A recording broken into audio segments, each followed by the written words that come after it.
ਸਮਾਂ ਜਿਹਦਾ ਸਾਨੂੰ ਸਾਰਿਆਂ ਨੂੰ ਬੇਸਬਰੀ ਨਾਲ ਇੰਤਜ਼ਾਰ ਸੀ, ਉਹ ਸਮਾਂ ਹੁਣ ਸਾਡੇ ਸਾਰਿਆਂ ਦੇ ਰੂਬਰੂ ਪੰਜਾਬੀ 뮤직 ਇੰਡਸਟਰੀ ਦੀ ਫਨਕਾਰ ਜਿਨ੍ਹਾਂ ਨੂੰ ਸੁਣਨ ਲਈ, ਦੇਖਣ ਲਈ ਤੇ ਮਿਲਣ ਲਈ ਤੁਸੀਂ ਸਾਰੇ ਹੋ ਬੇਕਰਾਰ।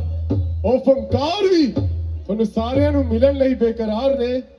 तो जी हाँ, थोड़े जोरदार तालियां दे नाल मैं स्टेज ते सदा देन जा रहा पंजाबी म्यूजिक इंडस्ट्री दी शान मिस्टर अरमान बेदिल।